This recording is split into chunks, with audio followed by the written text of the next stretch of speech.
É com muita satisfação que recebemos este grupo de pessoas para, junto conosco, assistirmos nossa convidada, a professora doutora Cecília Almeida Salles. A conversa, que tem como título Processos de Criação e Produção nas Artes Visuais, faz parte do projeto integrado dos cursos de bacharelado e licenciatura em Artes Visuais da Universidade do Estado de Santa Catarina, UDESC, e terá a mediação do professor Gustavo Reginato e minha, Sandra Fávero. A organização do projeto integrado conta com os professores Elaine Schmidlin, Esdras Pio da Luz, Gustavo Tirelli, Juliana Crispi, Josélia de Moraes Silveira, Lu Renata, Otávio Fabro Bomer, Sandra Fávero, Tarciana Goulart e Virginia Yunes.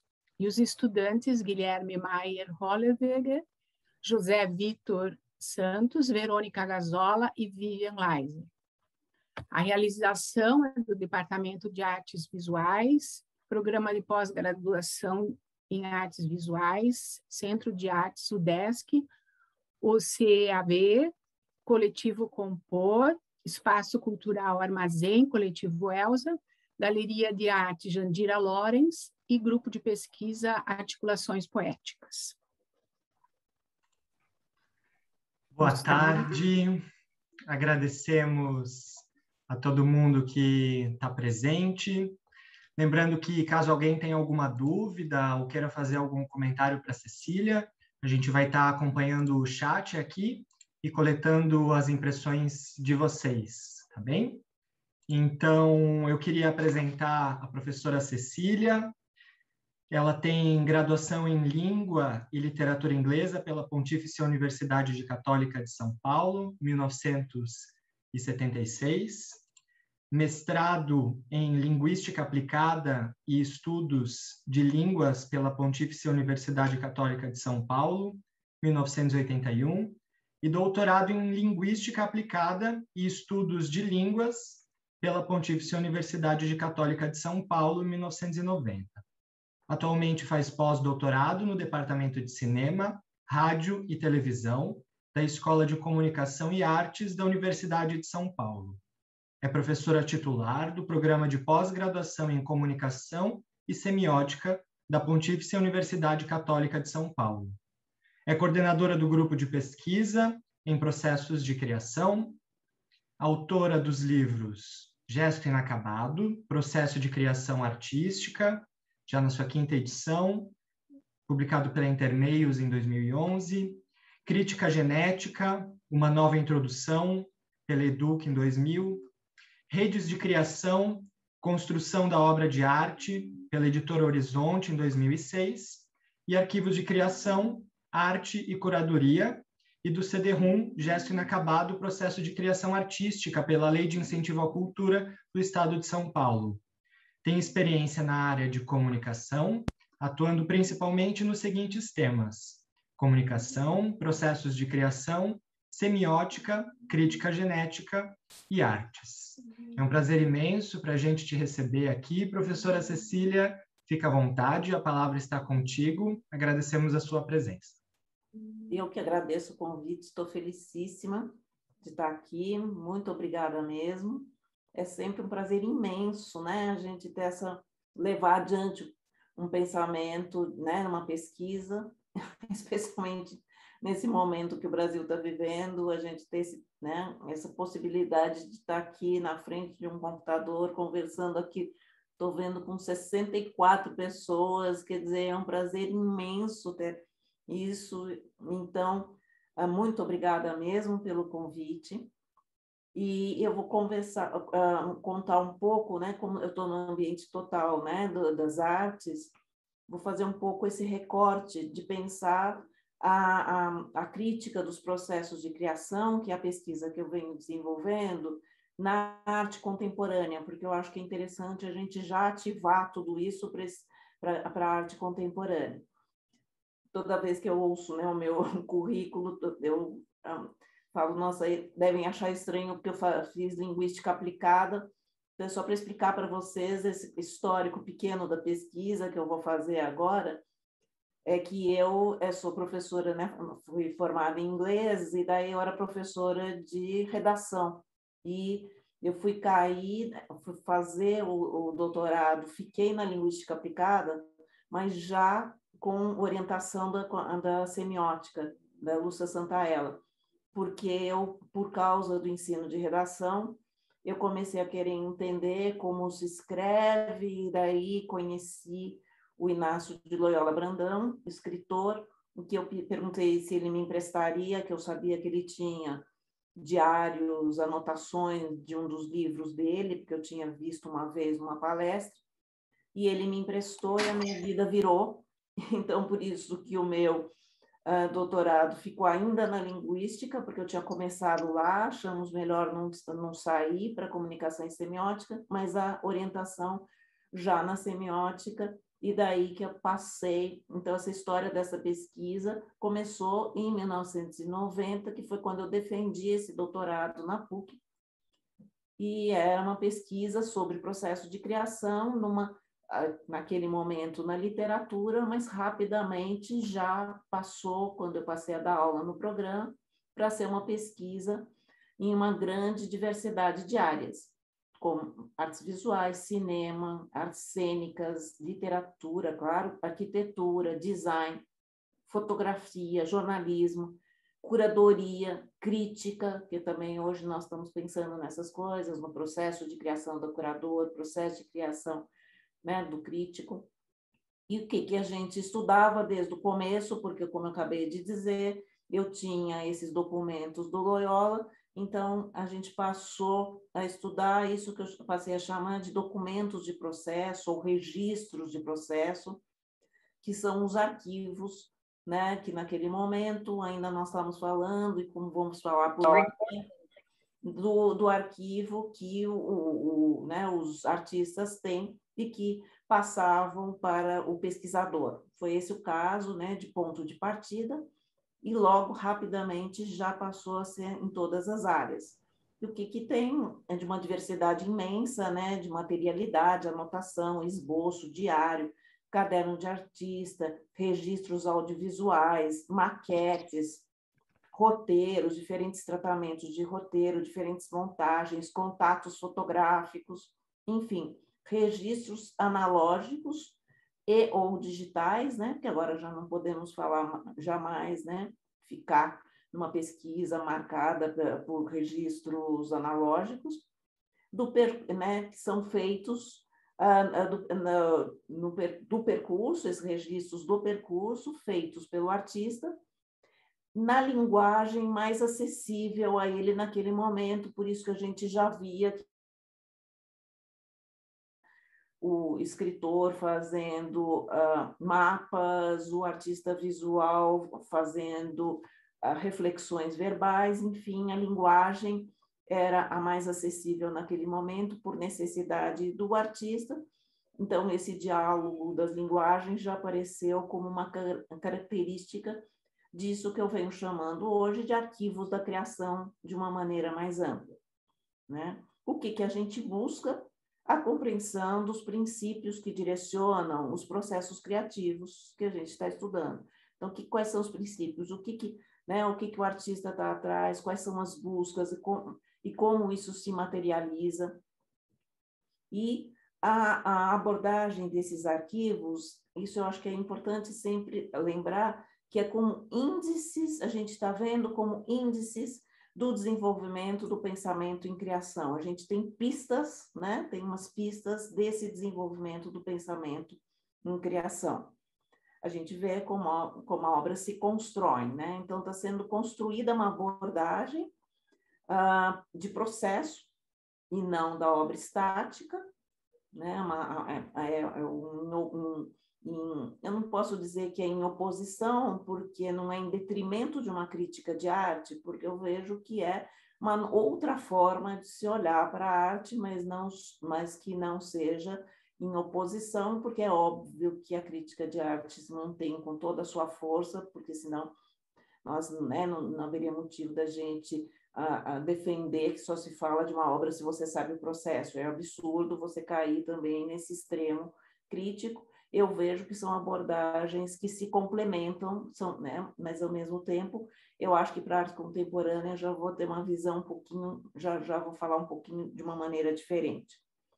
Então, a consequência é que a gente vai passar a olhar essas camadas, né? Essas redes complexas, é a criação como rede complexa, como camada, como trabalho, sempre em oposição, construindo um conceito de criação que se afasta, né, da inspiração, do insight mágico, sem explicação. É um percurso, é um processo, né? Só a palavra processo de criação, já estamos falando que trata-se de um percurso e de não instantes mágicos, muito ligados ao conceito, associados ao conceito de gênio, né? A coisa sai do nada, e que também reverbera muito, né, no conceito de obra-prima, aquele conceito de que nada pode ser mudado, como se fosse aquela forma final e definitiva.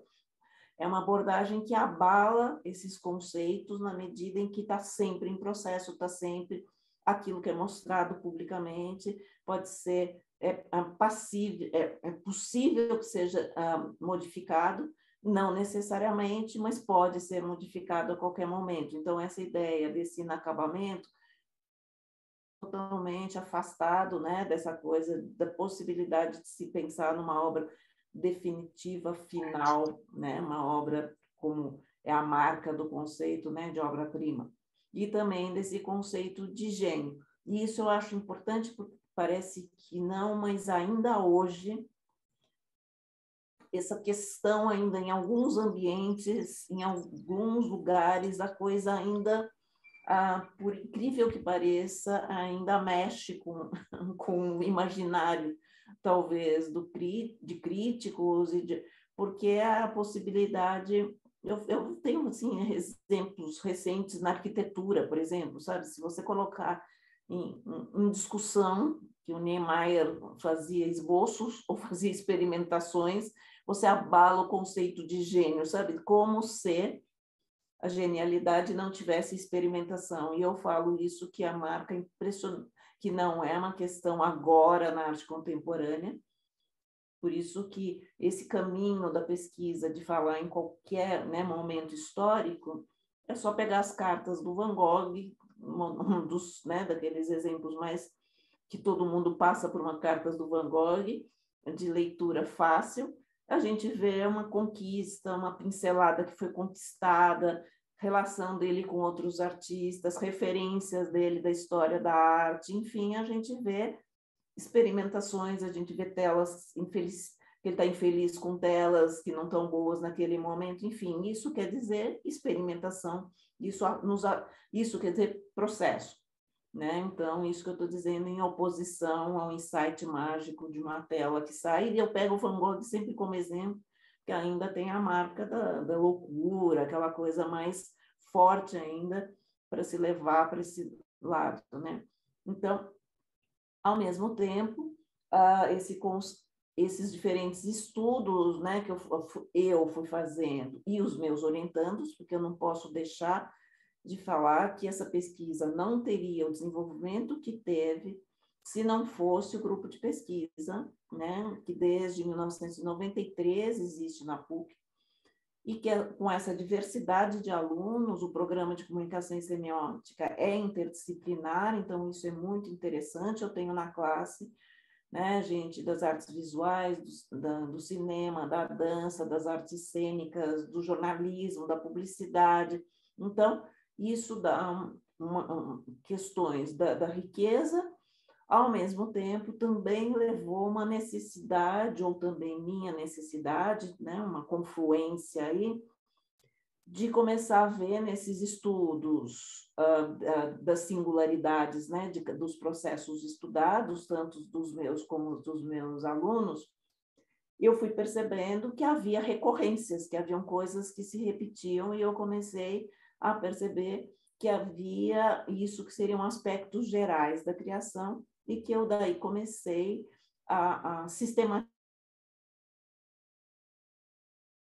O primeiro, a sistematização, é o gesto inacabado que você acabou de falar, né, na hora que você deu. Foi a primeira sistematização desses aspectos gerais alimentados pelos artistas. E eu sou absolutamente mantida pelas informações, pelos dados, pelos diários, anotações e depois entrevistas. E hoje eu posso falar em diálogo direto com artistas, acompanhamento de processos, enfim, sempre alimentado pelos artistas, mas eu fui conseguindo perceber que havia recorrências. Então, para começar a pensar uma teoria crítica de processo, que é o que eu venho falando, que depois gerou Redes da Criação. E também outra marca de tudo isso, que é a relação com a experimentação contemporânea. Enviar tudo isso alimentado por o que está acontecendo, o que instiga a gente agora, inclusive hoje a gente estudando permanentemente lá no nosso grupo, tudo que está acontecendo no Instagram, tudo que e Facebook, e YouTube, o que é isso, que o artista e pandemia, o que nós estamos acontecendo, olha. Então, eu acho que essa questão da experimentação contemporânea é muito importante e move a gente, tira, né, de uma estabilidade, eu acho que desestabiliza, isso é que é bom, né? Nos coloca sempre, o que é isso? O que é isso mesmo que está acontecendo? E daí a gente sai atrás e não, né, não sai aplacado com uma teoria ou com uma visão já a priori.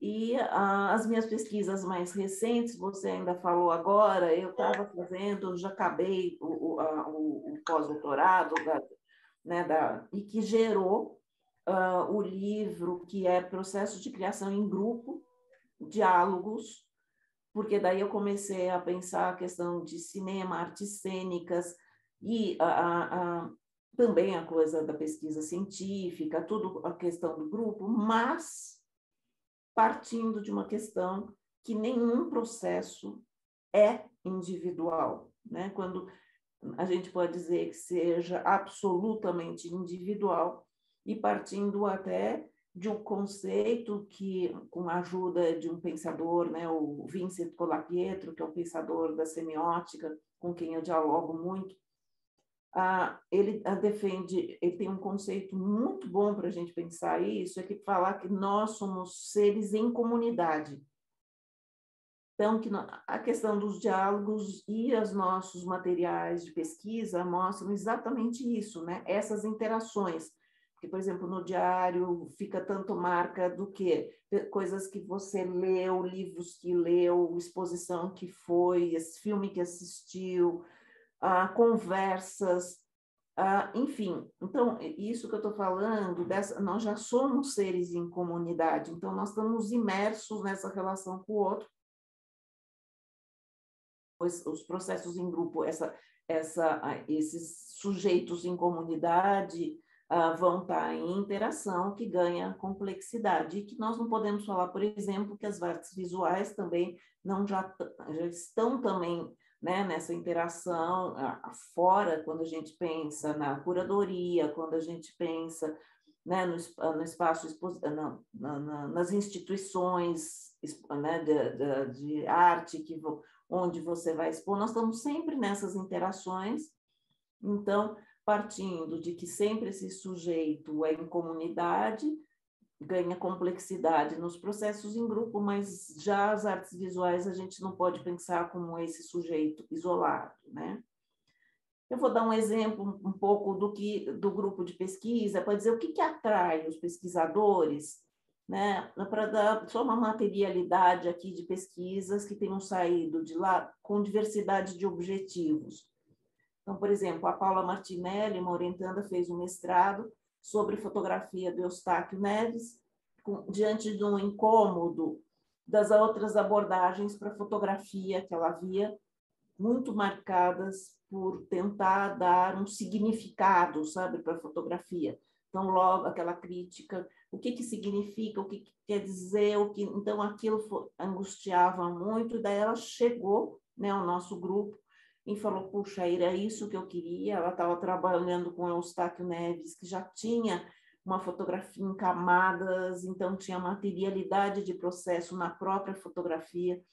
Então, já falava de processo, que é uma coisa que é super interessante para a gente pensar essa coisa isso que eu estou falando, que saia um pouco do arquivo tão pessoal ali, privado, né? Nós estamos falando já de processo ali físico, né? Mostrando na fotografia. Tem muitos artistas, pesquisadores, eu chamo esses, né, que são artistas, estão na universidade, porque todo artista é pesquisador. Um dos aspectos gerais da criação é pensar que tudo que existe pesquisa nessas interações, mas tem o caso, como vocês, nós estamos diante desse ambiente, justamente, de artistas que estão na universidade, né? Ou artistas ou críticos, mas que estão na universidade. Então, nós temos uma camada a mais, né, desse interesse que é muito, muito recorrente hoje em dia, e no Brasil isso muito. Então, a gente também abrir essa questão, e alguns desses artistas pesquisadores encontram, né, nessa abordagem um lugar para reflexão para suas próprias práticas,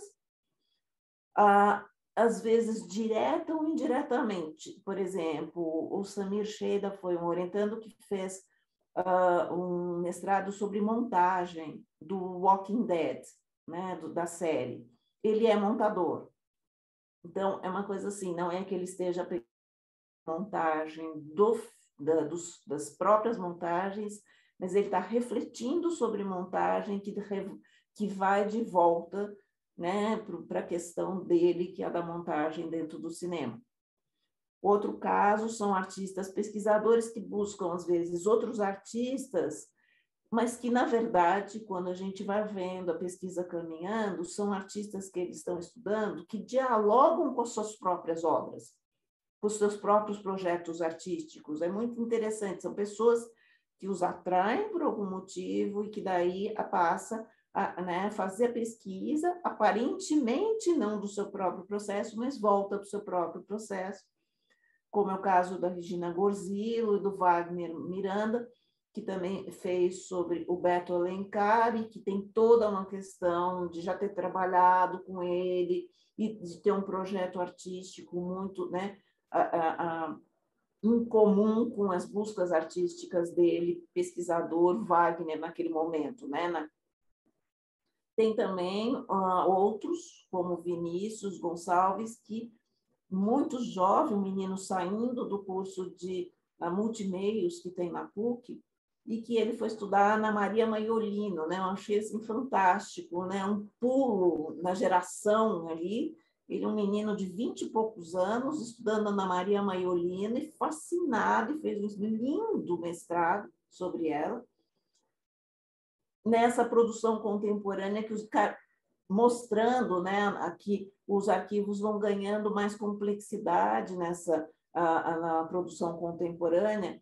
Por exemplo, no caso das publicações, né, a própria Ana Maria tem essas publicações onde traz marcas, registros de processo na publicação. Eu vou falar um pouco mais depois sobre isso. Depois, imersos, né, nessa complexidade das redes da criação e diversidade, né, de pesquisa, eu comecei a partir para algumas reflexões sobre a arte contemporânea, com foco, né, nesse espaço de experimentação artística. E com essas discussões, eu estou vendo, essas discussões sobre processo têm se mostrado fundamentais para essa reflexão crítica sobre a arte, de modo especial sobre a arte contemporânea, mas não só, né? Então, eu estou falando desse desafio da arte, que eu falo lá fora, né? Lá fora da universidade, fora dos muros acadêmicos, e que a gente está ali, né? Que é aquilo que eu falei, movido para falar o que está acontecendo, e que eu acho que é esse olhar que dá vitalidade para o conhecimento acadêmico, né? Porque daí a gente é movido né, pelo que está acontecendo nas galerias, né? Estávamos falando agora da força das galerias, agora mais né, ano de Bienal, enfim, todo dia, do Instagram, todo dia, porque agora nós não podemos falar só, né, desse espaço analógico, né?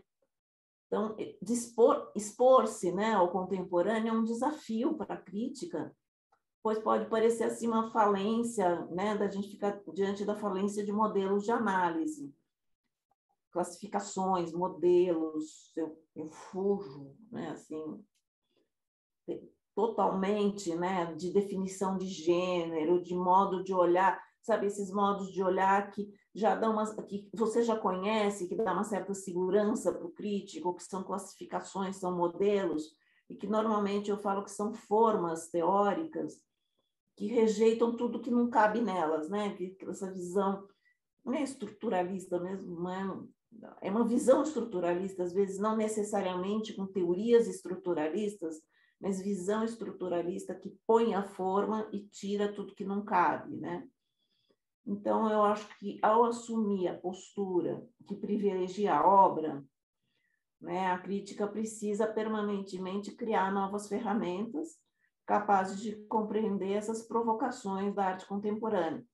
Eu acho que isso é a função também hoje da universidade, que é também dessas novas ferramentas, né?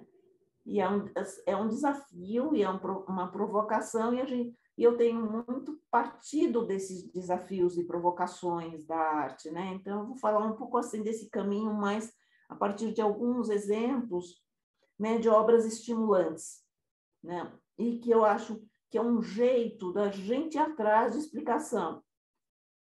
Então, eu vou falar um pouco, isso no meu livro Arquivos da Criação, eu fiz como conclusão, como considerações finais, não tem cara de considerações finais, e assim, diante de todos esses estudos de caso, né, porque o Arquivo da Criação são os estudos de caso. Então, o que tudo isso move? E também agora no de grupo é a mesma coisa. O que acontece, né, diante de tudo isso que nós estamos discutindo teoricamente? Vamos olhar o que está acontecendo nesse momento, né? E daí eu fiz aqui um recorte nesse livro do mix, daquela obra do mix do Jerome Bell e do Tales Looper Suitcases, do Peter Greenaway. Eu vou falar mais do Jerome Bell, porque pega mais o Tales Looper Suitcase, eu posso falar rapidamente, mas mais o Jerome Bell, que era um espetáculo que eu assisti no Itaú Cultural, que chamava Mix, e que daí ele dizia que o espetáculo dele, que ele tinha feito uma obra que chamava Le Dernier Spectacle, né, o último espetáculo, e que ele, segundo ele, essa obra que refletia muitas questões polêmicas de autoria, copyright, falsas identidades, teve sucesso de crítica, rendeu teses, mas nunca teve boa aceitação de plateia.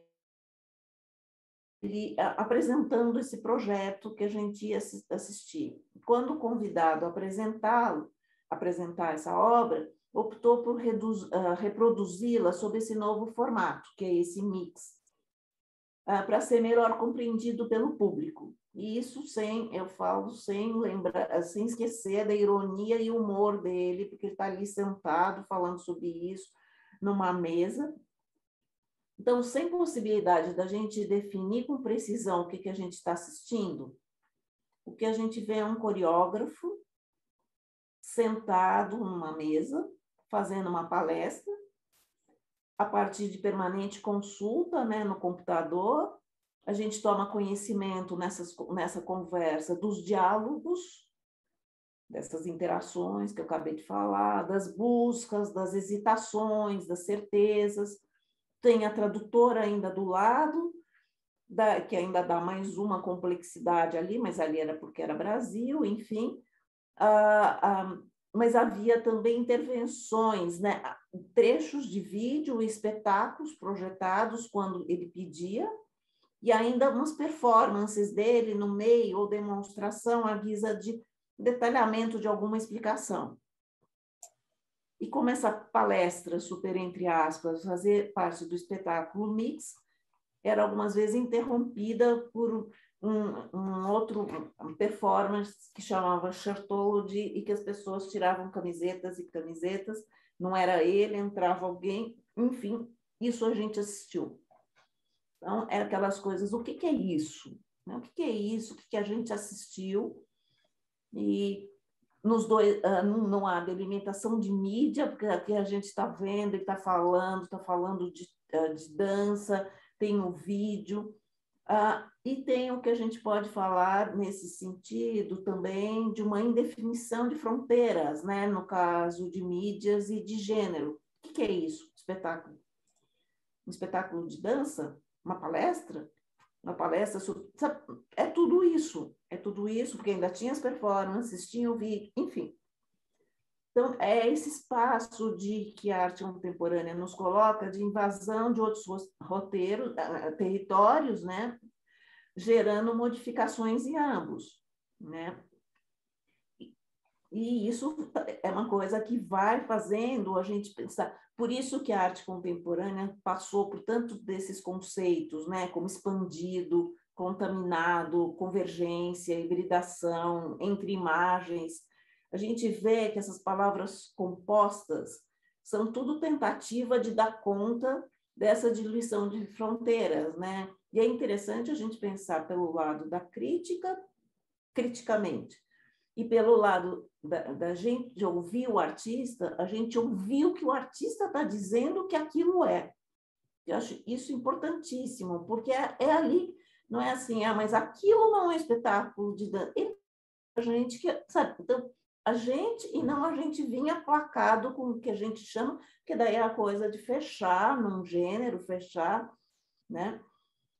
E essa definição dessas obras que acontecem, né, nessas relações entre meios, e a gente vê, por exemplo, nos editais, né, como é difícil, às vezes, a pessoa entrar nos editais quando trabalha nesses entres, né?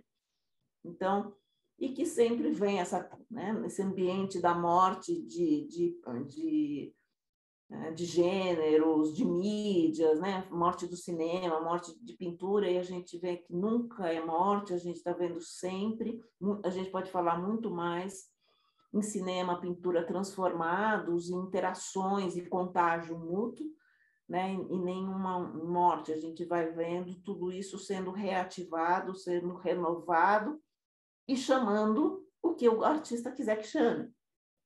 Né? Isso que é importante a gente pensar, né? Então, e outra coisa que a gente vê nesse caso aqui que eu falei, e muitos outros, é esse espaço de experimentação também aparece essa ausência de fronteira em relação a processo e obra, né? Onde essa some, há uma diluição dessa separação. Teoricamente, eu já tinha visto isso. Né? Quando eu falo que é contínuo, quando eu falo que o processo é contínuo, pela via da semiótica, que no gesto está bem. Isso quer dizer que não há separação entre processo e obra. Qualquer momento do processo é gerado e gerador, né? Então, e que pode ser mudado no dia seguinte, e ao mesmo tempo, aquele momento que é mostrado publicamente, era processo ontem. Né? Então, não tem essa separação entre obra e processo, já na teoria já estamos falando. E tem muitas obras que estão nos falando disso, porque esse Taos Lupas Sutqueses é um bom exemplo, porque entre tudo aquilo que eu falei que a gente estava vendo, pode aparecer que é uma possível, aquilo também é uma possível relato do processo de criação mal compreendido, e que ele fez o quê? Desse relato, a obra, que é uma coisa muito também, reverbera muito nessa experimentação contemporânea. Relato já é uma coisa interessante, e indo para esse palco, né, o que é isso, e que vai virando essa relação de processo e obra não definida. Claro que eu dou sempre o exemplo do William Kentridge, né? Porque a obra dele, eu pus aqui o Drawing the Passing, que é uma obra do William Kentridge, mas que são obras, né? No Jerome Bell, o que eu estava vendo? O processo é a obra. No caso do Kentry, o que a gente vê? As obras são processuais. Né, quando a gente vê se transforma, daí tem um novo desenho, daí a gente vai vendo por cima, e que tudo isso é um vídeo. Então, tudo isso, a obra né, é processual, é a obra que se transforma diante do público, né? Depois vem a questão do vídeo, enfim. Esses limites entre obra e processo desaparecem. Eu estou falando desses espaços da experimentação contemporânea, né? Então, claro que as obras nas mídias digitais têm esse potencial transformado, aumentado, é claro, porque nós estamos aqui falando de outro momento, de outro tempo, da mobilidade como característica, né, das mídias digitais, mas não é só, né, nas mídias digitais, isso é que é interessante a gente pensar. As obras processuais, elas podem também gerar um outro desdobramento interessante para a gente, que são os registros audiovisuais. Né? Quer dizer, às vezes, que se pede para fazer registro, ou o próprio artista, e que vai dando, diante, por exemplo, da forma de se lidar com a continuidade de formas efêmeras, né? de obras efêmeras. Então, tem o registro audiovisual, que eu estou dando aqui camadas dessa relação obra e processo, e camadas também de documentação, porque agora nós vamos comentar, né? O arquivo também se expande, né? Vai se expandindo o arquivo, ele sai do privado daquele, né? Da sala do ateliê do artista ou do escritório do artista e ganha, e vai para a sala expositiva e vai enfim, ele ganha esse espaço público, né? Ele sai do privado e vai para o público sob a forma de obra, né? Então, como fotografia e vídeo de performance, né, são exemplos desses registros. E essa questão ganha mais complexidade quando esses registros vão para o espaço expositivo. Eu vou dar um exemplo de uma instalação de um cineasta português que chama Pedro Costa. A instalação chamava A Respeito de Situações Reais, que foi no Paço das Artes, aqui em São Paulo, em 2003. O que ele levou? Ele é um cineasta, né? Estamos já com um cineasta no espaço expositivo das artes visuais.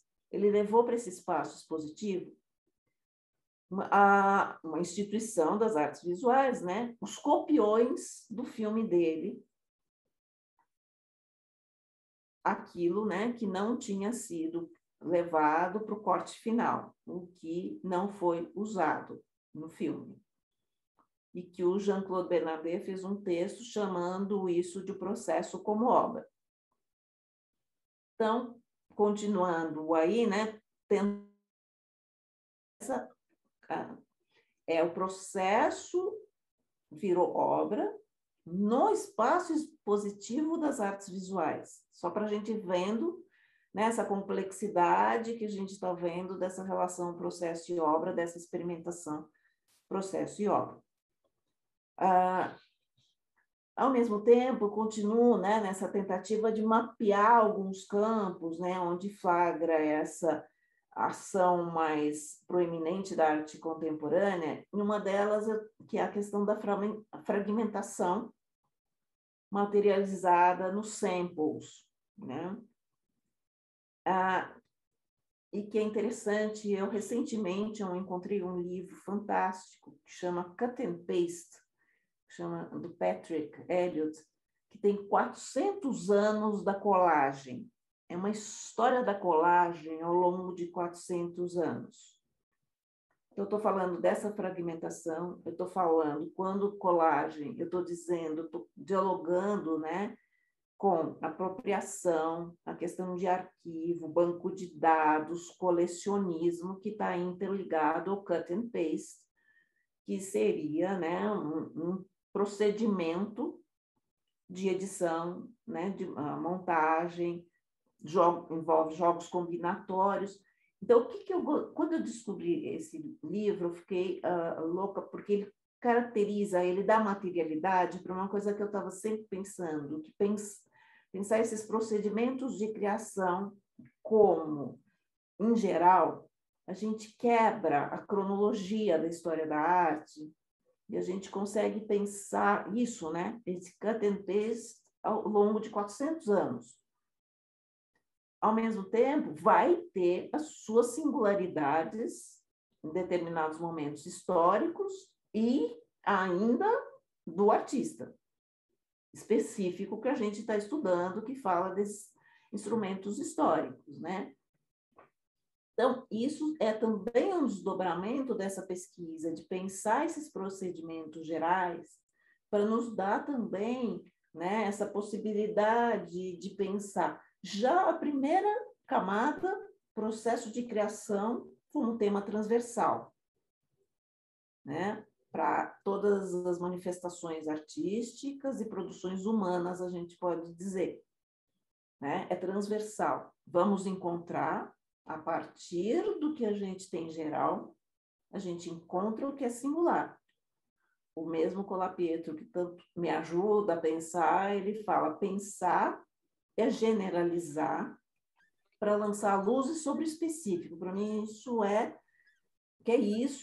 isso mesmo. A gente precisa generalizar para achar o específico, senão há uma grande chance da gente mergulhar na singularidade, até dos artistas estudados, e mais ainda se você está falando do seu próprio processo, isso se coloca complexo ainda, porque daí se mergulha, você fica absolutamente grudado no singular, né? E não se afasta nessa generalização que é o, né, que está falando. Então, essa questão eu acho importantíssima, e só ainda dando um desdobramento dessa visão, né, do cut and paste, o André Parente, ele diz que a contemporaneidade se caracteriza cada vez mais pela edição, ou a forma como as partes do sistema são montadas e articuladas. Ao mesmo tempo, eu falei agora há pouco que eu estou falando, por um lado, né, de apropriação, né, de banco de dados, colecionismo, e, por outro lado, edições, montagem, jogos combinatórios. Então, tem apropriação, os arquivos, né, porque daí aparecem os arquivos com muita força nessa, né, e, ao mesmo tempo, procedimentos que se lida, que seria o cut and paste, que seria um dos procedimentos, mas que daí como se edita, daí sim a gente encontra o singular. Daí a gente flagra, né? Então, daí que eu saio dessa conceituação de autoria, né? Que uma autoria que normalmente falava assim, então agora nas mídias digitais e agora em tudo isso que eu estou falando, então não tem mais autoria. Saindo da dicotomia simples, autoria e não autoria, o que a gente sai disso? Quando a gente está imerso nos processos, de estudar os processos, o que a gente vê? A gente vê esse artista imerso nessas redes, que é tudo aquilo que eu falei, não somos individuais, somos em comunidade, é só... Ao mesmo tempo, na hora que você pega a especificidade daquele autor, tem um lugar, sim, para montagem específica daquele autor, com propósito daquele autor. Então, a gente está na relação tem sim imerso na relação com os outros, mas há espaço para a transformação subjetiva, que é como, né, são as marcas da transformação daquele sujeito.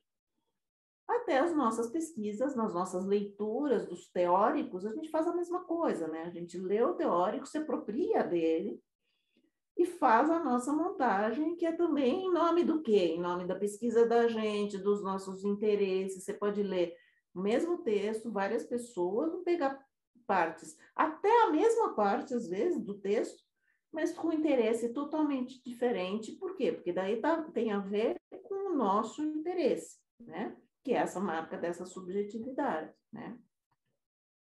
Então, há espaço para essa singularidade, mas, ao mesmo tempo, estamos imersos nessas redes, né? Então, é impossível se falar em original, né, do moderno, aquela herança, né, modernista esse conceito de autoria nesse ambiente de interações múltiplas, né? Que daí também o Colapietro me ajudou muito a pensar essa coisa. Tem, mas há espaço para esse singular. Isso que é interessante pensar, né? Então, e que seria esse campo das interações dos fragmentos, né? Dessas obras em rede, né? Enfim, tem umas outras questões. Eu vou falar ainda, eu vou dar ainda um pouquinho algumas características. Uma outra característica que eu acho que também está muito aparente nessa experimentação contemporânea, essa a discussão explícita ou não da representação.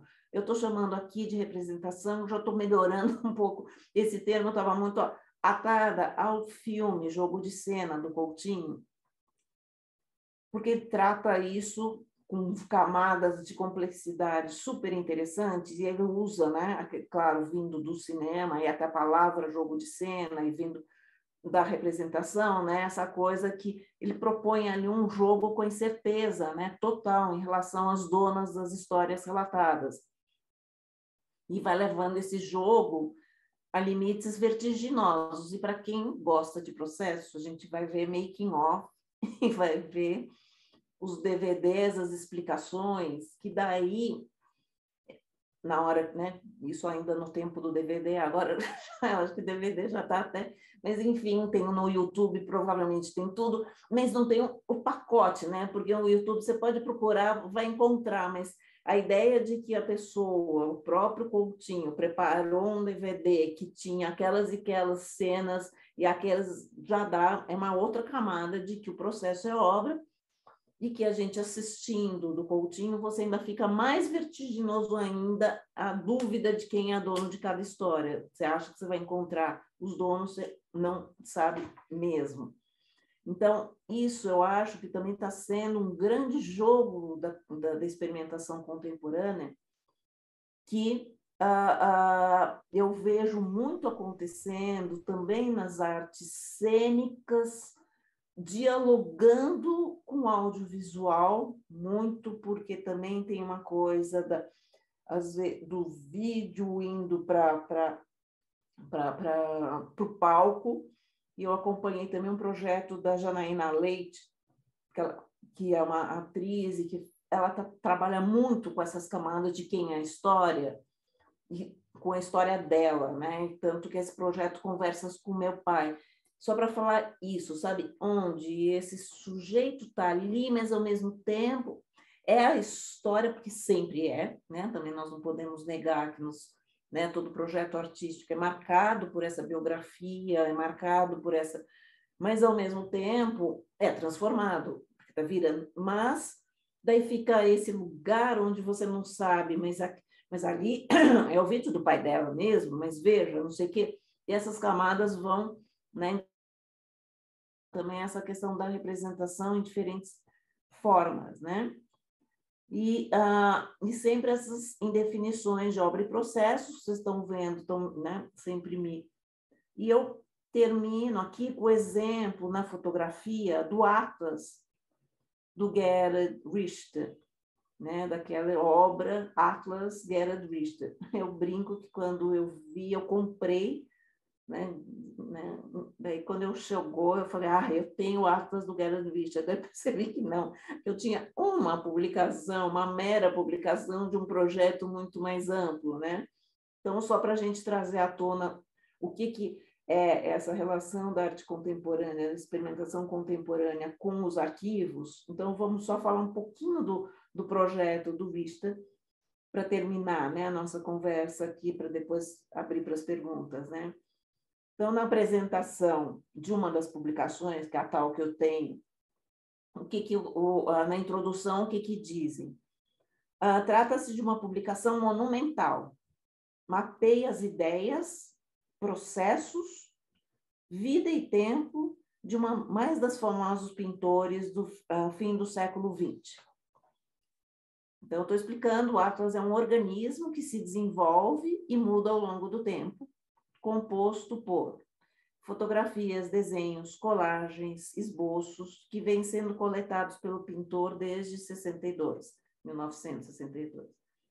Como se vê, né, a fotografia torna-se uma das mídias, porque a gente vê a questão da fotografia aqui entrando, vídeo e fotografia entrando nesse campo da experimentação contemporânea, nesses campos aí de mediação e nessa relação processo-obra, nessas camadas aqui que eu estou tentando, aqui eu estou trazendo à tona via fotografia, né, que é o Atlas mais forte, porque o que a gente encontra é um livro de fotografias.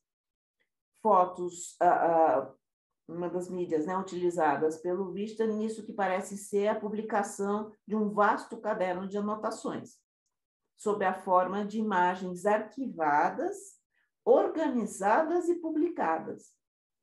Organizadas porque ele dá nome, né, ele dá, né, dá grande nome para séries, vamos dizer, né, paisagem, assim, e publicado. Né? Tudo isso nós estamos pondo aqui camadas de relação obra e processo, tornar público, foto de origens diversas, organizadas em subarquivos, datados e por ele classificados como álbum de fotos, fotos de livros, jornal, paisagens, campo de cor, noite, árvores, esboços, holocausto, layout para o livro, workcut, colagens e muitos outros. Na introdução da publicação, o Helmut Friedel, né, que faz ele destaca, sob o ponto de vista dos procedimentos de criação do Vista. O que ele diz? São fotografias de família e amigos e imagens da mídia. Portanto, nem todas as imagens são por ele captadas, né? Mas são geradoras de suas pinturas. Fica bem claro na introdução que são imagens que alimentam o processo dele de pintor. Eu estou dando destaque da introdução porque eu estou falando assim, é assim que o crítico está nos apresentando o projeto Atlas. E na apresentação, ele está dizendo, está nos dando, né, assim, de mãos beijadas, a questão do processo, essa relação entre processo dele e arquivo e tudo isso, e tornado público. Né? Então, são geradoras de suas obras, reaparecendo em uma paleta luminosa e monocromática e caindo ambiguamente entre pintura histórica e documental. Isso é a explicação dele. Friedel afirma que muitas reflexões que precedem, reflexões que precedem o trabalho de pintura do Richter, trazer aqui essas imagens como reflexão, que já é uma potência para a nossa, né, pesquisa, para falar que, olha, isso daqui, esse arquivo como reflexão teórica, visual, né, sobre a forma visual. Né? Encontram seu modo de expressão em fotografias, esboços, planos e colagens. Outra questão interessante para pensar esse projeto é como se relaciona com o público. Há várias publicações impressas, então é isso que eu falei, essa é uma das, e foram feitas diversas exposições em diferentes momentos, ganhando novas inserções de montagens, novas imagens. Há ainda um site, que seria, eu digo, um habitat natural para um projeto como esse, né? Que apresenta essa abrangente coleção Atlas, né, de clipes jornalísticos, fotos, esboços, que são fonte para os trabalhos dele. Como que também o site é apresentado dessa mesma maneira, como uma documentação do processo do pintor. Então, sob esse ponto de vista, né, de reflexões críticas aqui que a gente está trazendo, da crítica de processo, que é o que eu estou propondo, que essa teoria, essa sistematização eu estou dando o nome de crítica de processo. Então, está exigindo objetos como esse, exigem essa leitura processual. Então, diante disso, de uma obra como essa, o que a gente tem? A gente tem um vasto arquivo em processo, ou seja, em permanente expansão, arquivos aparentemente públicos, cujo desenvolvimento pode ser acompanhado pelos leitores e espectadores, onde esse armazenamento que o artista faz de uma grande diversidade de materiais resguarda, né, o potencial de exploração de futuras obras. Então, a gente vê esse armazenamento, que é a coisa do arquivo mesmo, resguardando, né, esse potencial de exploração de futuras obras, que pode ser explorado como pode não ser explorado, mas inclui também registros de percurso, como esboços, e daí é o que eu estou falando, que esse armazenamento, esse ato de armazenar, que é típico de todos os processos, e o ato de experimentação, que também é característico de todos os processos, se faz esboço, se faz tentativas de obras, se você tenta, né? Então, nesse caso, que precede, né, essa experimentação que precede as telas, essa ideia de provisão e exposição nesse projeto não são distinguíveis. O projeto gera muitas discussões sobre tudo aquilo que a gente falou agora, apropriação, percepção, que eu não falei até agora, memória, colecionismo, né? Porque também o que tudo isso guarda é o que... Porque eu estou dizendo que traz pistas sobre a percepção, porque é aquilo que o mundo, como o mundo é percebido por ele. Então, depois eu já vou ver, já aqui a pergunta. Então, o que ele está aqui, não é essa separação, e é um projeto em continuidade, em estado de expansão constante. Então, são obras processuais que acontecem nessa mobilidade, né, constante de formas. É uma obra processual. E ainda só para despedida, eu vou falar da Ana Maria Maiolino, que eu tinha prometido que eu ia voltar a ela, né? Daí eu pego, porque eu gosto de trazer a Ana Maria Maiolino por causa da materialidade totalmente diferente, e que o Vinícius estudou no doutorado, no mestrado dele, eu já falo que eu gosto tanto, que eu chamo até de doutorado. Nós escrevemos um artigo juntos, o Vinícius e eu, sobre esse trabalho, que saiu até na revista do IEB, da USP, do Instituto de Estudos Brasileiros, a USP, saiu esse artigo nosso sobre Ana Maria Maiolino. É a série dela em argila, esculturas e instalações, por isso que eu gosto de pegar assim, o oposto, né, do digital, argila, escultura, né, que é a Terra Modelada, essa obra dela, que teve início em 1993, e permanece em processo até os dias de hoje, até os dias ao menos que o Vinícius terminou a tese, porque ainda ela estava fazendo uma exposição. Então, recebe diferentes títulos ao longo do tempo, mais de 1000, foi em 95, uma exposição itinerante, ainda mais estes, em 96, para uma outra exposição itinerante em Londres. Em 97, poderiam ser mais que estes. Enfim, a série Terra Modelada também faz parte, isso que ele encontrou no finzinho, de uma exposição recente, que foi em 2019, na Itália, que fala em Milão, que é O Amor se faz revolucionário. E são aquelas mesmas formas que ela vem trabalhando e vem ampliando Por isso que eu estou falando dessa obra processual que nós, né, vimos no Atlas, e que, na verdade, a gente está vendo aqui, eu gosto de trazer ela, porque daí, principalmente para vocês das artes visuais, né, porque daí vocês têm essa relação, né, com a argila, vocês conhecem isso, o que é trabalhar com argila, o que é estar, enfim, que é o mais artesanal possível, né, o mais manual possível, artesanal, enfim, é uma palavra, mas em que o gesto, e claro que a questão dos gestos tem, que fica, né, pessoas, mas para falar dessa obra que ela vem fazendo ao longo do tempo, e é uma pessoa, né, que está, eu acho que com mais de 80 anos, né, então é lindíssimo. Eu trouxe esse porque eu acho que é para a gente pegar e ver o que essa...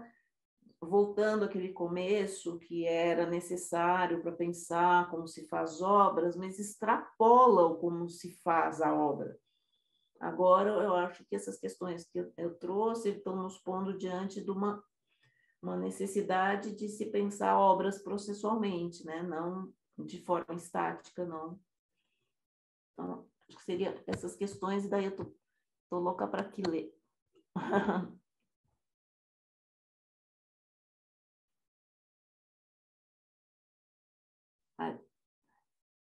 Obra sendo processo, seria a crítica genética.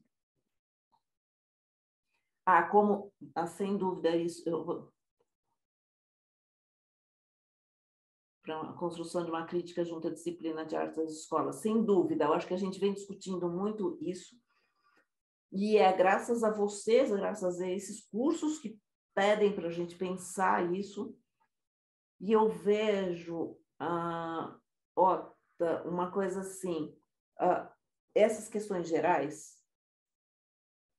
eu estou pensando assim, na posição, vamos dizer, de orientador, aqui do lado de cá, de orientador, vendo desde o TCC, né, porque estou falando da possibilidade tanto graduação quanto, especialmente, né, porque hoje, né, a graduação tem este força de ter um TCC e que muda totalmente a graduação de muitos anos atrás, que a pesquisa já está ali, e que, então, como orientador, a gente consegue, acompanhando o processo, porque isso também já é um desdobramento que a crítica genética, por exemplo, francesa, já não aceita de jeito nenhum falar que a gente acompanha processo, que a gente imagina. Eles vão falar, por isso que eu passei a chamar de crítica de processo, porque eu falei, gente, sabe, eles falam, nossa, muito interessante, mas não é crítica genética.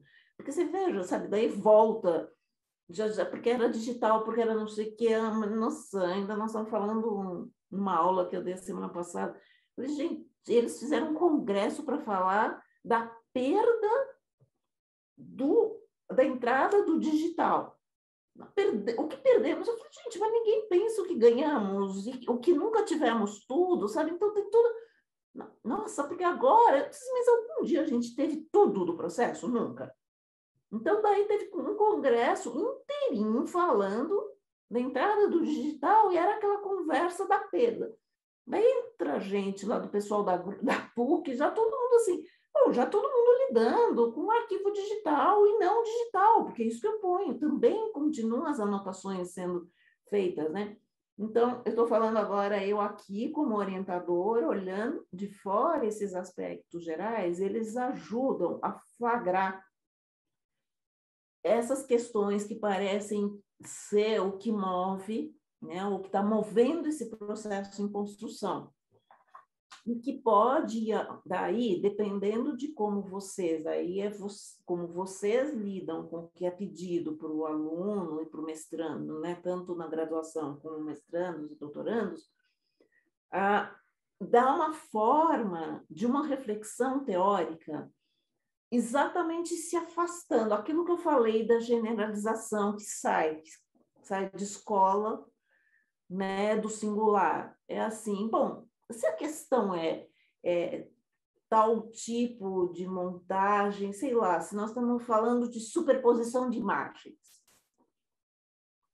Então, daí você vai trabalhar com uma inserção num texto de reflexão, não sei que nome que vocês dão, se é o memorial, se é o próprio, mas enfim, nesse texto verbal que acompanharia, né, fazer uma reflexão que, inclusive, faça uma coisa que é muito importante, a inserção na história da arte desse procedimento.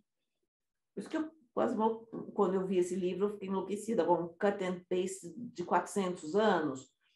Então, é isso, tem cut and paste sempre a vida inteira. Só quais são os propósitos do digital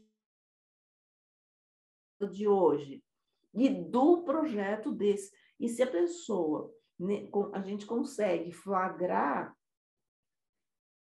esses... ou, por exemplo, está lidando especificamente uma questão da memória, por exemplo, está trabalhando, sim, através de fotografia de família, está refazendo, bom, então estamos vendo aqui uma questão de memória, até, por exemplo, você sabia que tem projetos nas artes cênicas, que está trabalhando também com a própria vida, sabe? Você se insere na história das experimentações, não é que vai precisar, né, esgotar tudo, mas também saber que você não é o primeiro que está fazendo isso, né? E também consegue fazer uma reflexão teórica sobre exatamente memória. Vai escolher alguns teóricos de memória que interessam para você. Grande? Não, mas é uma reflexão que te tira exatamente foi por isso que eu também...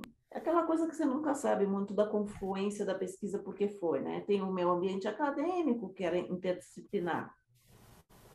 Tem, porque daí era impossível dar uma aula sobre um artista, por exemplo. Impossível, porque não tinha lugar lá para falar sobre... Ao mesmo tempo, tinha uma coisa das teorias que eu tinha muito gerais, então eu tinha essa possibilidade teórica de vir dessa generalização da semiótica e da rede, a mesma coisa, porque é rede em geral, semiose em geral. Daí eu fui fazendo, né, essa tradução para a semiose artística, produção artística, processo artístico, rede da criação. E daí, por quê? Porque eu também começava a ver bancas que as pessoas se pegavam com singularidade daquele escritor, artista, uma coisa que é absolutamente geral. Sabe? Por exemplo, pesquisa. Eu ainda peguei, ainda me pegou, ainda pior, ainda no começo mesmo, foi uma sobre, ainda na literatura, bancas, né, que eu ainda estava mais ligada só à literatura. Agora voltei, eu estou no programa também de literatura da PUC. Eu estou voltando às minhas origens. Eu estou trabalhando lado a lado a literatura e as artes, né, tudo ao mesmo tempo. E daí o que acontece? Eu estava em banca, que a pessoa falando sobre Guimarães Rosa e falando sobre o ato dele ter cadernos de anotação, hipervalorizando, não, porque ele era muito dedicado, ele sabe assim, gente, como se a força do Guimarães Rosa estivesse no caderno de anotação. O caderno de anotação todo mundo tem, é que ninguém saiu do mergulho do singular, é isso que eu chamo, sabe, a pessoa...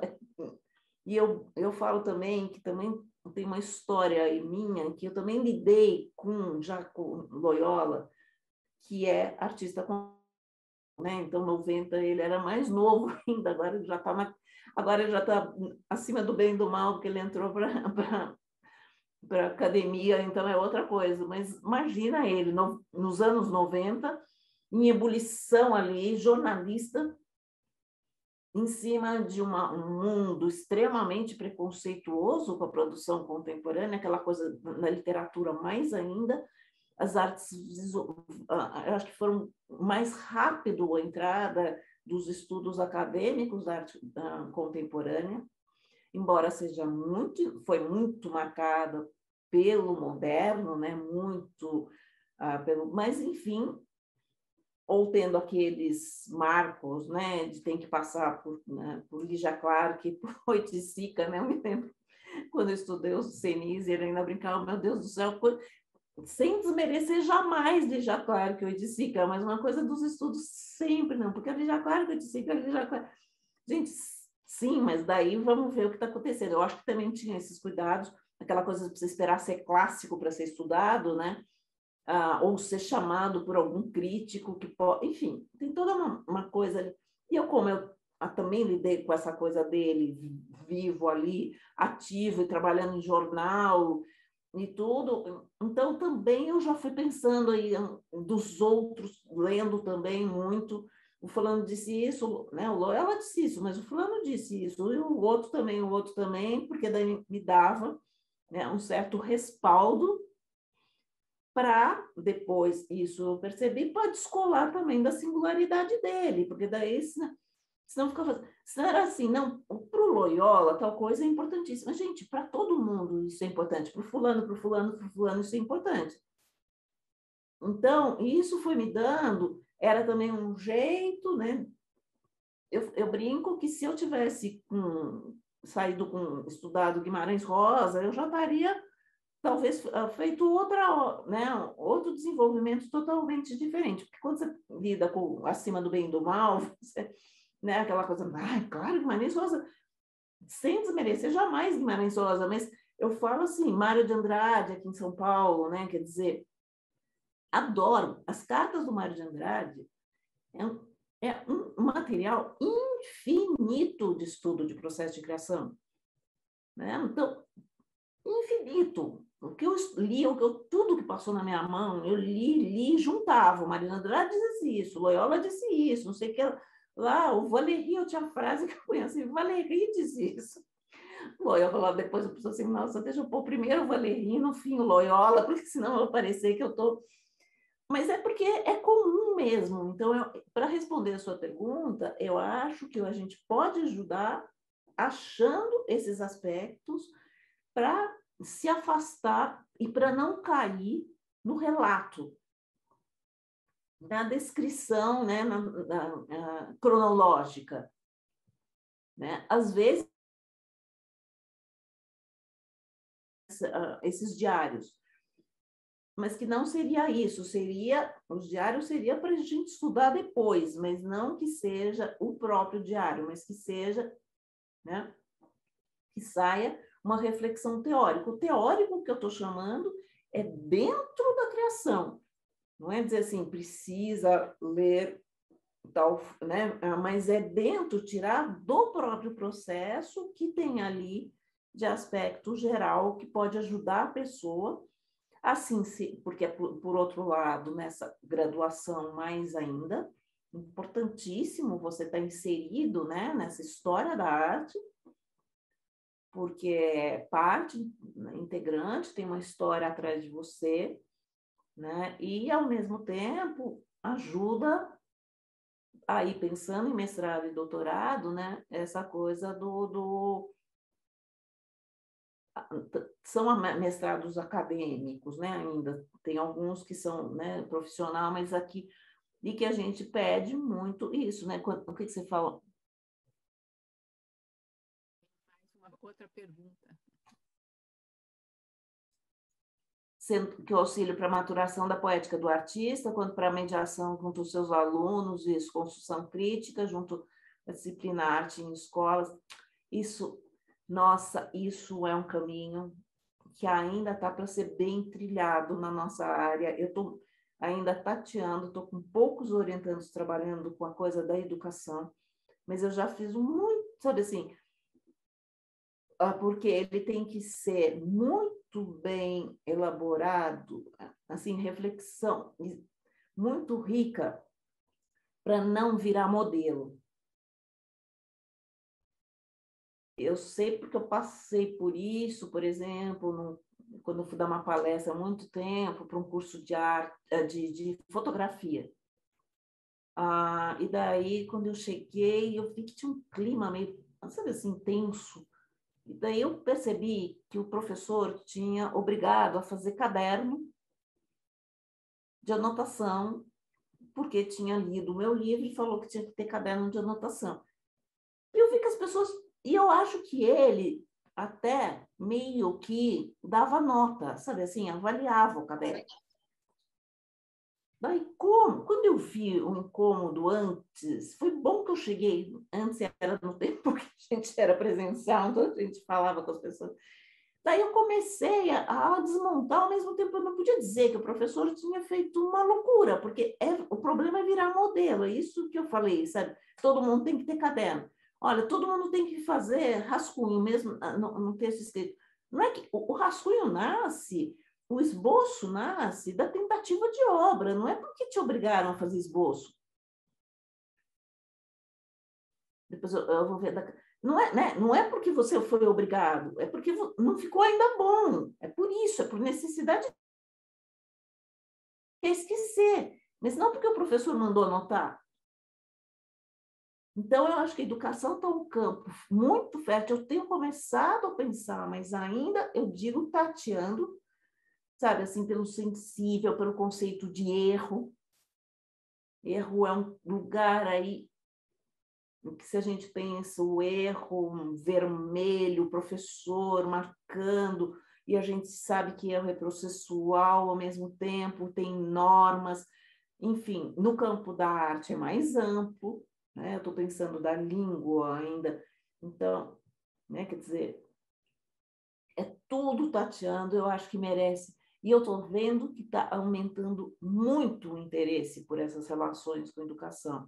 E eu digo sempre, eu acho que nós estamos com pouco, na verdade, no momento, com ninguém até hoje fez esse estudo no nosso grupo, e nem, por exemplo, na questão por exemplo, do educativo das artes, né? O espaço do educativo, embora esteja tateando ali, quando eu falo do processos em grupo, mas eu acho que são lugares muito importantes que a gente pode pensar, né?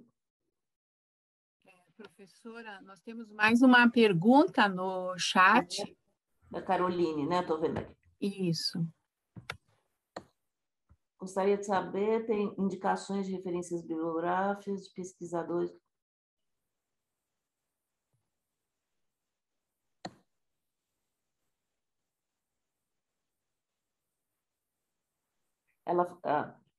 A Rosa falou assim, olha, Caroline, a de bibliografia sobre essa área, claro que tem, né, o clássico da Feiga Ostrova, né? Então, não dá, as artes visuais mais ainda. Eu passei pela Feiga, porque era a única pesquisa que tinha até aquele momento, é importantíssimo até hoje, aquele livro dela, até hoje. Né? Inclusive, ela fala dessa questão com a cultura, né? Muito disso, né? Essa coisa do objeto que se constrói, do objeto. Enfim, então, Feiga-Ostrova, né? Impossível não passar por toda essa discussão. Hoje em dia, eu penso muito também, eu tenho dialogado muito com o Steven Johnson, que ele tem um livro com Criar Boas Ideias. Não, De Onde Vêm as Boas Ideias? De Onde Vêm as Boas Ideias?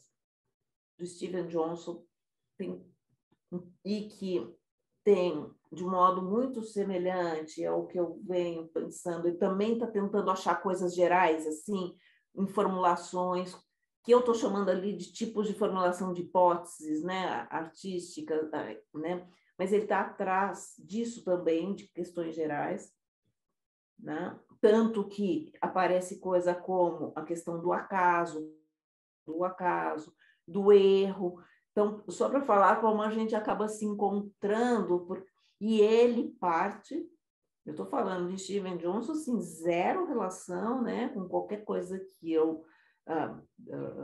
com o mundo lá da crítica de França, nada disso. Mas ele parte do quê?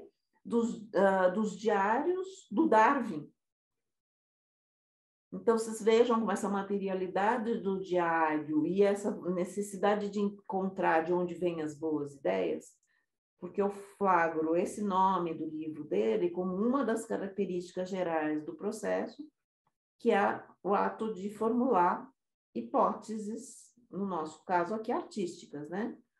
Que no pensamento peirciano é o lugar da entrada de boas ideias, né? Que ele fala de uma das formas de desenvolvimento de raciocínio.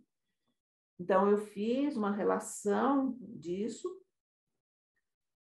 com tanto que a capa do livro dele é uma lâmpada, né? Aquela coisa da coisa do Insight, aquele bem o modelão do Insight, e ele, como um bom americano, e o Steven Johnson, um grande nome, né? na área do mercado, né? Pensando mesmo no mercado.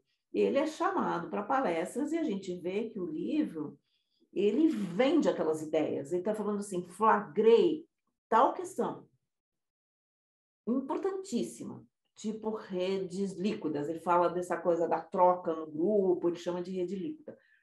Daí, claro que ele vai trazer alguns pedaços do livro falando uma empresa, para ter sucesso, tem que ter as redes líquidas. O que quer dizer? Não ter paredes fechadas, não está fechado, porque daí abre para a relação com o outro. Então, ele sempre faz essa ponte, mas isso não diminui de jeito nenhum, a gente conhecendo que é uma venda e que é isso, e que pagam rios de dinheiro para ele falar isso. Então, mas eu adoro esse diálogo. E depois com o De Masi também, que foi nesse livro de grupo, eu descobri esse livro dele, que é sobre um histórico, é Razão... espera, deixa eu pegar aqui, Razão e Emoção. Razão e Emoção, acho que é o nome do livro. Que ele faz um histórico riquíssimo dos grupos criativos da Europa do meio do século XIX ao meio do século XX. Então, ele é sociólogo do trabalho, né? Então, ele tem esse olhar como sociólogo do trabalho mesmo. Tem uma equipe, não é ele que escreve todos os textos, mas muito, muito rico, inclusive para nós, né? Para essa área de vocês. Ele estuda, um deles é a Bauhaus, ele tenta entender como a Bauhaus era construída, quem eram os professores. Ele se aprofunda muito na questão. Então, da arte é a Bauhaus, e depois ele fala um pouquinho daquele grupo de literatura, mas é a Bauhaus. Então, para falar a verdade, as minhas relações mais fortes, recentes, são com esses dois de criação. Né? Professora Cecília, eu fiquei me perguntando também, a partir de alguns dos seus comentários, né, sobre técnicas de registro, e também com toda a sua experiência em fazer essa análise desses documentos de processo e registros, pensando aqui com tantos artistas, professores artistas, que dica ou, assim, indicação você poderia dar para os artistas fazerem esses registros, mas sem fugir justamente desses modelos ao qual você comentou? Olha, só respondendo, ali é Domenico De Masi, o Steven Johnson, e o outro é Domenico De Masi. O Steven Johnson é o de onde vêm as boas ideias, e o outro dos grupos criativos que fala da Bauhaus é Domenico De Masi, aquele que fala do ócio. Né? Só antes da senhora responder, eu só queria avisar do tempo, então eu acho que seria essa a última questão, pode ser? Ótimo. Por mim, tudo bem, como vocês quiserem. Estou por aqui, se precisarem. Olha, Gustavo, eu acho que uma coisa interessante para o aluno é ver a anotação dos outros. Sabe assim, se a gente expõe eles para a anotação feita por necessidade, né? Isso que eu estou falando, eu chamo por necessidade isso. Por exemplo, a gente pega a publicação infinita que tem do Picasso, por exemplo, né? Isso sem pensar, eu estou falando de ter acesso aos arquivos pessoais, nada disso, né? Então, eu acho que, sabe, conviver com essa anotação do outro faz aflorar um pouco o quê? O jeito que a pessoa precisa de anotar, porque é isso que a gente está falando por necessidade, porque pode perder, é uma coisa assim, não tem nada, né?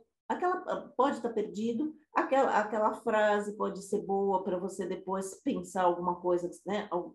né, aquele filme que você assistiu. Então, para a gente não fazer ao contrário, de falar anotem tudo, eu acho que tem que pensar mostrando o que é anotado, a diversidade, porque aí mostra a diversidade das anotações. Eu vou dar um exemplo, que é uma coisa assim, que eu aprendi desde o começo dessa pesquisa, de eu não ir com pré-determinação do que eu vou encontrar nos arquivos, né?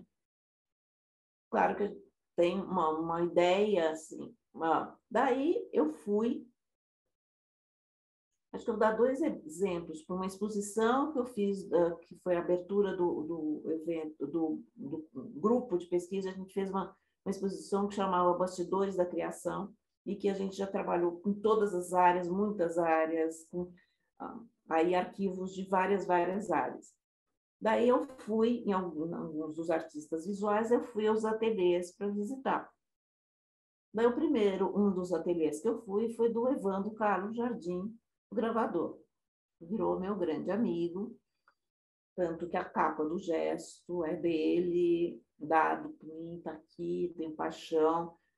E depois eu já fiz a edição nova com aquela mesma, mas com a capa, né, com aquilo maior, estourada, né, imagem estourada, que aparece tudo, né, o grafismo ali da gravura.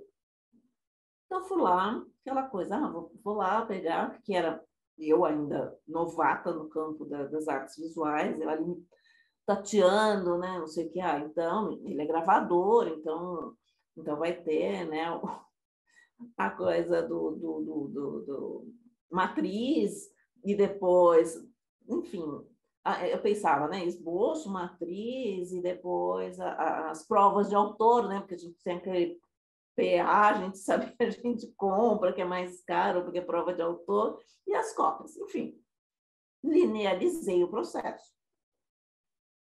Chego lá, o Evandro Carlos assim, não faz isso, né? Ele trabalha a matriz 1000 vezes, refaz, volta, reescreve. Então, ele já quebrou com qualquer expectativa de documentação para mim. Então, eu fui aprendendo a ver o que a pessoa oferece. Então, por isso, muito difícil. Daí, depois, os próprios cadernos dele, depois, ao longo do tempo, ele leva para a exposição, mas daí tem gravura, daí vira gravura. Gente, é uma loucura. A complexidade é mais que processo obra. Eu tenho uma orientanda que ela brincou logo no começo, ela falou assim, nossa, quando você começou a olhar a obra dele, você tornou ele, assim, né, aquela coisa, porque é isso, ele está em permanente movimento, né? Aquela obra que o que ele está falando? Ele está falando de imagens que vão se fazendo e refazendo, se transformando e fazendo outra vez, daí ganham os pássaros. Eu tenho aqui na frente do meu computador, eu tenho uma deles, aquela das árvores, mas assim, que é uma das. Agora tem pássaros, depois tem pouco pássaro, depois. E daí é isso, tudo é. Então eu acho, sabe, que uma das quebras já foi aí, nessas exposições, de eu perceber, primeiro, que não é linear, primeiro, que não tem o tal do caderno de esboço, depois isso, depois isso, depois isso. E comecei a ver que era muito, né, que não dá para a gente determinar. Então, mas alguma necessidade ele tem de fazer, e ele tem, e ele até fala dos cadernos que ele leva com ele, né? Ele fala que que o ateliê, que o caderno, ele anota também imagens que estão na rua, no caminho, caminhada, tudo isso, mas não dá para a gente ter certeza do que vai encontrar. E depois passou o tempo, quando eu fui fazer o primeiro eu mesma das artes visuais, foi quando eu entrei em contato com os cadernos do Daniel Semise. Mesma coisa, fui lá, na ateliê dele no Rio, pilha de cadernos, e me deu, enfim, eu vim para São Paulo com os cadernos, né, fascinada com tudo aquilo. O que eu pensei? Então tem um caderno, né? Estou lá aqui com o Picasso na cabeça, quantos esboços, não sei o quê, aquele padrão daquele modelo, né? Picasso enfim, tantos outros, Michelangelo, enfim, Rodin, tudo que a gente tem de publicação, né? E daí o material dos cadernos do Senise era, assim, 90% verbal.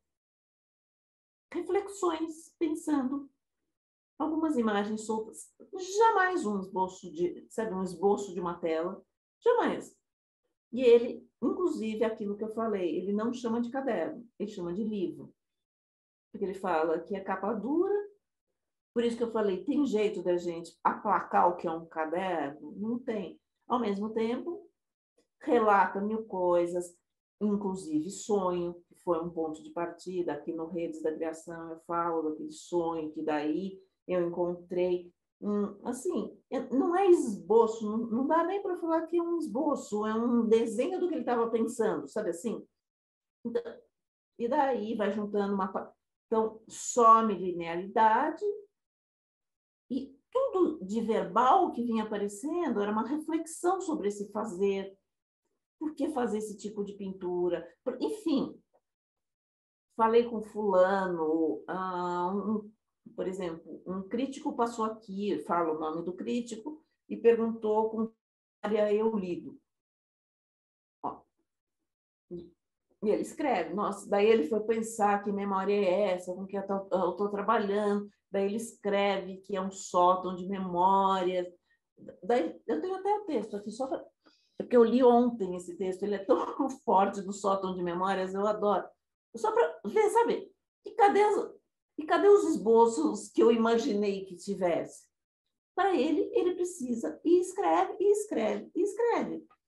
Ele fala assim, a minha paisagem não contém nada além de restos. Isso sim, é um sótão com objetos pessoais, restos de memória, de cultura, que vieram parar na minha praia sótão. Depois eu estou cortando aqui uns pedacinhos, que eu estou discutindo memória, então aqui eu fiz um recorte para a questão da memória. Daí ele diz, sudário e memória não são dois temas, mas dois polos que estabelecem uma relação da pintura, plástica, portanto física, com uma questão humana e memória. O sudário é o registro de um evento. A pintura, como sudário, é ao mesmo tempo a representação e o objeto. E uma questão que vou desenvolver no meu trabalho é a do sudário. Tá vendo? Então, isso dá uma materialidade daquilo que eu pensei que eu ia encontrar esboços de obras, de telas, e nós estamos aqui com uma reflexão sobre memória, sobre sudário. Então, eu acho que para o aluno, eu acho que é de muita potência mostrar essa diversidade, sabe? E não ao contrário, o partido que precisa mais mostrar essa diversidade. Ele precisa fazer reflexões verbais. Todo mundo precisa? Não. Pode ser algumas menor do que o dele? Pode. Pode ter colagem, eu já passei por vários, né, que colam, né, que tem colagens muito, o que dá uma é assim, né? O colecionismo ali vem dentro do próprio caderno, ou às vezes não. Folhas soltas, papel, sabe assim, não tem padrão. Folhas, de repente fala assim, nossa, eu posso perder, então deixa eu juntar numa pasta, sabe assim? E agora ainda com o digital, né? Quer dizer, então várias hoje em dia, então eu acho que padrão é muito difícil, mas eu acho que a exposição aos processos dos outros talvez ative, né, para não fazer ao contrário, talvez, não sei. O que você acha? Professora. Eu acho que a gente se alimentar de referências é a melhor forma mesmo de poder disparar novos processos criativos. Isso. Exatamente. Exatamente. E não tornar obrigatório, né? Porque daí é isso. Porque daí você fala, não, bom, mas eu posso perder, mas daí cada um vai fazer do seu jeito, né? Então, porque precisar, a gente acaba precisando. Você está escrevendo um texto, você vai, né? Você está ali, você... Agora mesmo, eu estava preparando aqui, né, a vinda. Daí eu já fiz uma anotação, ó, tem acompanhamento de processo também, mas eu não falei, mas também a gente não chegou a isso, mas eu já pus aqui que eu não tinha, né, dado conta disso ainda, de falar para vocês, mas enfim, é isso, a gente dá aquela anotada para não esquecer, né, porque, né, daí é com o propósito de uma conversa aqui, mas quando é para o seu trabalho, né, daí é o seu jeito de não perder. Né? Às vezes tem muito a coisa da anotação diagramática, eu percebo muito, sabe aquela coisa de fazer um pequeno diagrama, porque o pensamento é muito visual, né? Então, uma coisa que eu posso dar exemplo outro aqui de uma anotação do Senis em frente aos bumerangues, ele tenta fazer aqui. Deixa eu ver se dá para vocês verem. Esse é um pequeno esboço desse bumerangue aqui. Eu vou ler o que ele escreveu ao lado aqui, só para vocês verem isso. Daí ele escreve assim, bumerangues. Fazer percurso com pregos. Não precisa ser muito grande. Calcular tamanho de pregos. Proporcional ao tamanho da tela. Porque isso é a base desse pedaço, desse momento que eu estou estudando aqui, que ele faz uma das séries dele, que é essa bumerangue, e que ele põe o prego na tela, tem o processo de enferrujamento, e depois ele tira os pregos. Então, daí que eu discuto essa questão da memória, tudo que ele falou ali, tudo que ele falou do sudário, da sobra, do só, aquilo que nessa série aparece na materialidade, a sobra do prego, não é o prego. Mas aqui é só para mostrar o tipo de anotação, que é típico de anotação também, que se encontra esse imperativo. Assim, precisa estudar, precisa fazer percurso com pregos, daí fala calcular, não precisa ser muito grande. Calcular tamanho de pregos é tipo da coisa assim, preciso entender mais disso. Essa coisa, você com você mesmo, né, falando, preciso estudar melhor isso. Coisa de procedimento, né? Então, aqui era para ver o tempo, né? Aí ele estava pensando o tamanho do prego mesmo, né? Então, acho que dá para vocês entenderem, né, o que tem no meio de tudo isso. O que acontece é que quando a gente está estudando e quando o artista começa a perceber, né, o que a gente, qual é o nosso propósito, tudo, depois que eles conversam com a gente, até que passam algum material, eles começam a mandar mais coisas, sabe assim? Eu, nesse momento, estou começando com o Carrascosa, o João Carrascosa, ele falou, o que você quer? Eu falei, o que você quiser, manda o que você acha que é importante. E daí ele está me mandando, e de repente ele fala, mandei isso, aqui, estou mandando isso. Então, para mim, está sendo assim, um desafio, sabe? De pensar o que para ele é importante. E ele é um escritor. E eu percebi que para ele a coisa do mandar várias versões não vai ser isso. Mas ele está mandando um monte de outras informações importantíssimas do processo dele. Então vocês vejam, é esse tipo de coisa. Mas quando a pessoa conhece a gente, tem todo, né, se o aluno nosso está começando uma pesquisa, tem todo um processo também da gente mostrar, olha, já tem um grupo... por sinal, se vocês quiserem entrar, tem um site do nosso grupo, que é processo de criacão, né? processo de criacão.com.br. Vocês têm aí um panorama das pesquisas que já foram desenvolvidas lá. Que ótimo. Muito obrigada, professora. Poderíamos continuar ouvindo, mas o tempo urge, eu acho que já esgotamos, não é? Muito, muito, muito obrigada mesmo pela sua participação. Obrigada a vocês.